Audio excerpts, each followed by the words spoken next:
Hello everyone, अगर आप एक एनआरआई की इनकम टैक्स की रिटर्न को फाइल कर रहे हैं तो बता देती हूँ क्या क्या पॉइंट्स आपको ध्यान में रखने हैं।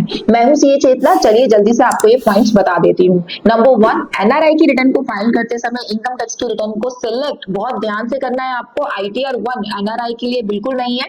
आप आईटीआर 2 या आईटीआर 3 के थ्रू उनकी रिटर्न को फाइल कर सकते हैं। Number 2, slab rates. एनआरआई को ओल्ड टैक्स रेजिम में जो एज वाइज स्लैब रेट्स होते हैं उसका बेनिफिट नहीं मिलता है। एनआरआई के लिए सेम स्लैब रेट एप्लीकेबल होगा जो 60 एंड बिलो इंडिविजुअल्स के लिए एप्लीकेबल किया जाता है। एनआरआई का जो स्लैब रेट है वो 2,50,000 से स्टार्ट हो जाएगा in case of old tax regime. And new tax regime में तो जो आपके रेजिडेंट टैक्स पेयर्स का स्लैब रेट है 3 लाख एंड अबव टैक्सेबल है, वही एनआरआई के लिए भी रहेगा। नंबर 3, 87A की रिबेट जो कि ओल्ड टैक्स रेजिम में 12,500 की मिलती है, न्यू टैक्स रेजिम में 25,000 रुपीज तक की मिलती है। ये टैक्स रिबेट एनआरआई के लिए बिल्कुल भी नहीं है। एनआरआई की रिटर्न फाइल करते समय इनको गलती से भी क्लेम मत करिएगा। नंबर 4, अगर एनआरआई ने इंडिया में अपनी कोई प्रॉपर्टी को सेल किया है 23 जुलाई 24 के बाद सेल किया है तो इनके पास इंडेक्सेशन का बेनिफिट लेने का ऑप्शन बिल्कुल भी नहीं है। इनको फ्लैट 12.5% रेट से टैक्स पे करना है on long term capital gains. Indexation benefit ये अवेल नहीं कर सके।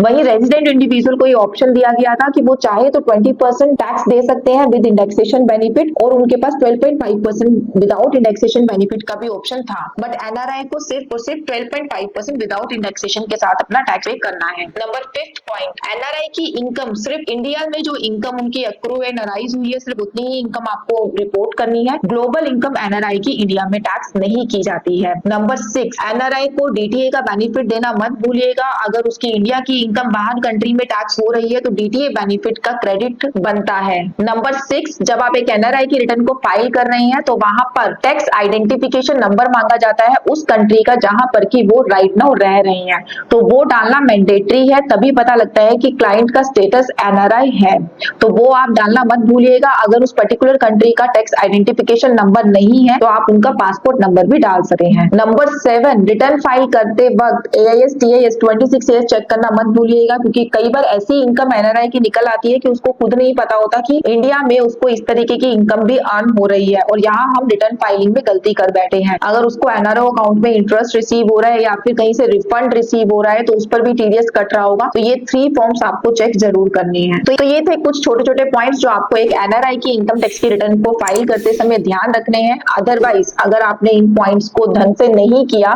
तो आपको फ्यूचर में नोटिस फेस करने पड़ सकते हैं। एनआरआई को कब कब रिटर्न फाइल करनी चाहिए इंडिया में, इससे रिलेटेड ऑलरेडी एक वीडियो हमारे यूट्यूब चैनल पे अवेलेबल है, आप जाके चेक कर सकते हैं। और इस वीडियो रिलेटेड कोई आपके क्वेरी है तो आप कमेंट सेक्शन में डालकर हमसे पूछ सकते हैं। Thank you so much.